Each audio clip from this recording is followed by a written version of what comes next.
Welcome to Section 4 Wrestling. You know you want it. What's up, you guys? Sean Ross Sapp here. You're watching Steph Tanner on Section 4 Wrestling, only on YouTube, where the big boys play. You know you want it. Come on, baby.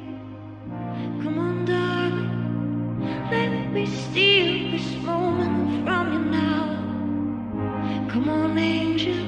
Come on, darling. Let's exchange the experience. Oh, we could and make a deal with God. Like get him to swap our places. Be running up that road. Be running up that hill. Be running up that building. Say if I only could.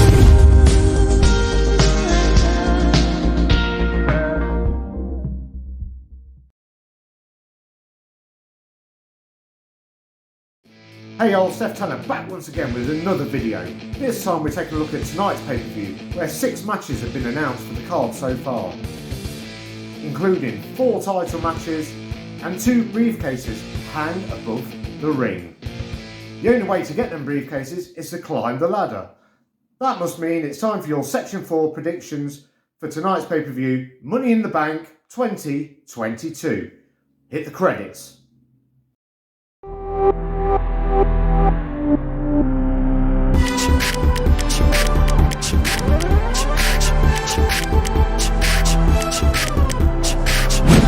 So we're recording this on Friday morning. We've still got SmackDown to come yet, so more matches could be added. And we could even find out who the mystery person will be in the men's Money in the Bank match. But I do think Money in the Bank is one of the better pay-per-views. It's definitely the 5th of the top 5. It's not as good as WrestleMania, Royal Rumble, Survivor Series or SummerSlams. I think we're in for a bit of fun tonight. Okay, we haven't got Roman Reigns with the undisputed WWE Universal title, but let's make the most of what we have got. And we kick off with the Raw Women's title match. It's Carmella challenging Bianca Belair for the Raw Women's title. So originally, Rhea Ripley won a fatal 4-way to become the #1 contender for Bianca Belair's title, which I think is the match we've been waiting for so long. You know, we've had teasers of this at Royal Rumble, and it's such a shame this isn't going to happen. A week later on Raw, we had a fatal 5-way to announce the new #1 contender for the Raw Women's Championship.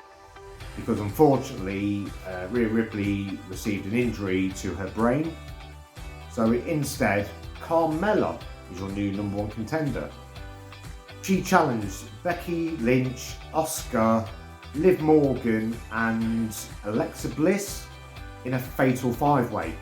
All these other 4 women are in the Money in Bank, however, so they didn't lose out too badly. I do think we're in for a good match. However, I do think Bianca Belair is going to win this. Carmella is a very underrated wrestler in my personal view. She has a lot of talent in the ring. And as we've seen over the past 3 weeks, I believe, Carmella is really good on the mic as well. But I don't think she's going to beat Bianca Belair. I think they're waiting for Bianca to have a bigger match. That's probably a bit unfair to say about Carmella, but I think Bianca Belair's waiting for a bigger opponent to lose to. But let's see what plays out later on in the night. I do want to take everybody over to Twitter for 1 minute because Carmella put out a tweet this week, and I'm going to quote that tweet now. "You can make me a manager, give me a guy with no chin, a dance break mid-match, change my character, have me wear a mask, be a last-minute replacement, and I'm always going to show up and show out. I rise to every occasion, and you can't take that away from me." So there's Carmella saying, you've done all this to me, but now you're seeing the real Carmella. She's got a new theme, she's going with the whole most beautiful woman in WWE. This isn't her time. She'll get it. She'll get opportunities, just not yet. I think they're saving it for a bigger opponent. Most likely Rhea Ripley. I think Rhea Ripley could sooner or later win the Raw Women's Championship if it doesn't get unified beforehand. Next up, a United States title match. It's Champion Theory taking on the almighty Bobby Lashley. So what I really like about this whole card, bar the Money in the Bank matches, the title matches have really had time to breathe and grow. We've seen a lot of build from the women's and the men's title matches. They all seem meaningful, like the challengers actually deserve to be the challengers. Okay, we've seen a lot over the past few weeks of gauntlet matches and fatal 4-ways, fatal 5-ways, 6 people, elimination matches, battle royales. But when you look at the United States title, they've developed on it.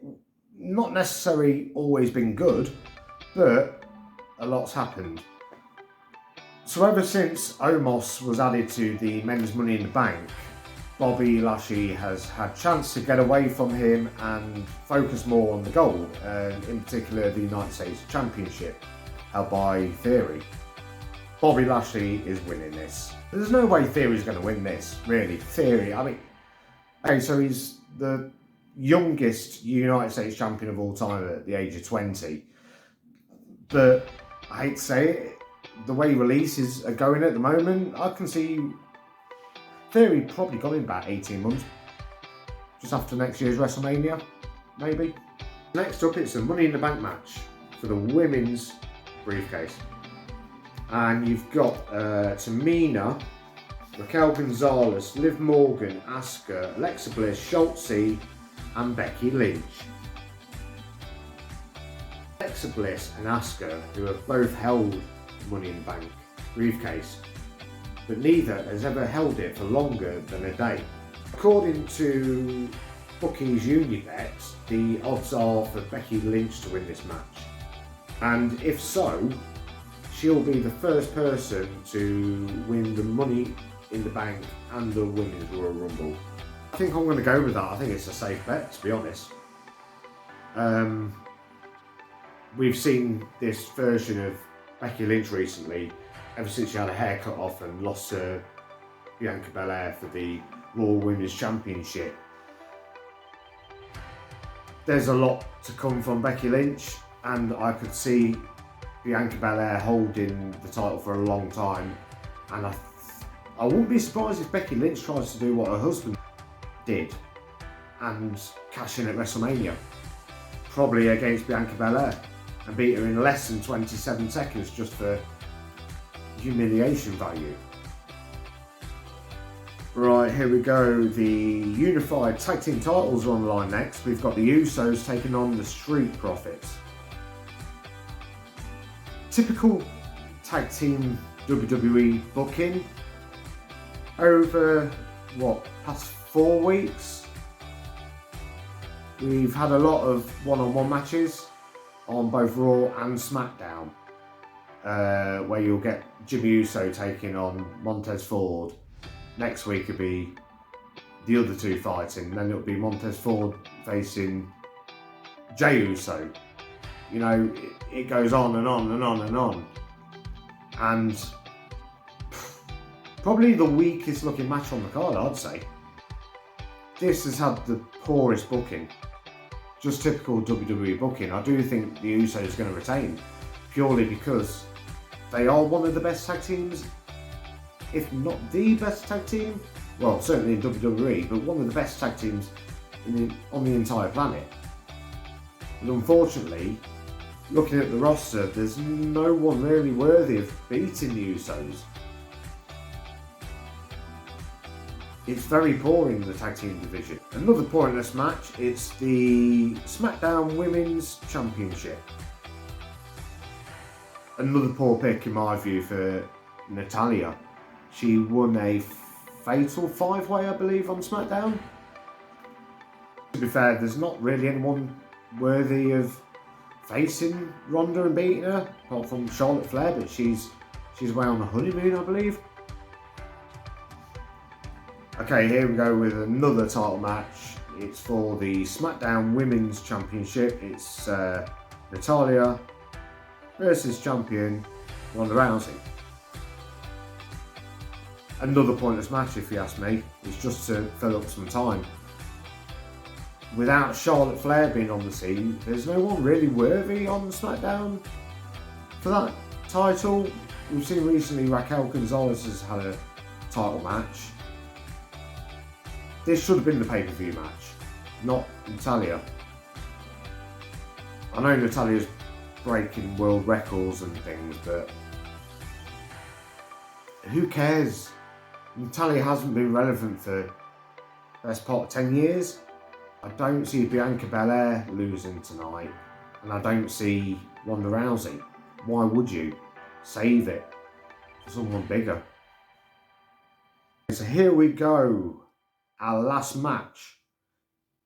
Sami Zayn, Sheamus, Drew McIntyre, Omos, Riddle, Seth Rollins, and a mystery opponent. So we're doing this before SmackDown goes out tonight. And looking at that list, it's very hard to call. So first of all, you've got Sami Zayn. He'd be a good person to win this. Just think of the story that will come after this, because he's already said that he's not going to cash in on the Tribal Chief. He'll cash in on Brock Lesnar. Which makes me wonder if Sami might turn at SummerSlam on Roman Reigns against Brock Lesnar. He might actually back the Beast. We've got Sheamus, who hasn't been really that relevant since the days of the Bar. So Drew McIntyre has been confirmed to be facing Roman Reigns at Clash at the Castle in Wales. Omos is just there to make presence, to make himself known. He's not going to do much. He's going to attempt to probably climb the ladder and reach for the briefcase on the first step. We've got a mystery person, which we might get our hopes up too much for and expect it to be somebody like Cody Rhodes, turns out it was a fake injury, or somebody from the independents. But no, I think it will be somebody more along the lines of Gunther, Ricochet, AJ Styles. I think we will find out tonight on SmackDown. That's what they're going to try and get people to tune in for. Riddle just had a title match. I think it will be a long time now, probably, until he gets another title match. Maybe Riddle will come back in a few months and go after the Tribal Chief. Who knows, but I don't think it's going to be Riddle. I do think it will be Seth freaking Rollins. Imagine that. Seth Rollins and Becky Lynch both being Mr. and Mrs. Money in the Bank. It writes itself. So there you go, guys. There you have it. There's our predictions for Money in the Bank 2022. Just want to give a massive shout out to everybody that subscribes, especially Manish Thapper. Thank you for your latest subscription. And if you haven't done so already, go ahead and give us a subscribe. It really helps the channel. It really helps our views. The more views we get, the more we'll do for you. So sooner or later, we're going to start some new projects. I know we keep going on and on and on about it, but it really does come down to the subscribers and the likes we get. So without your help, we'd be nothing. So thanks, guys. We're at 15 subscribers now. Once we get to our first milestone, which will be 25, we'll do a special video for you, and maybe even start an extra video coming out every fortnightly. But that depends on you guys. If you like our videos, we'll like doing videos for you. So until next time, I'll see you when you're older.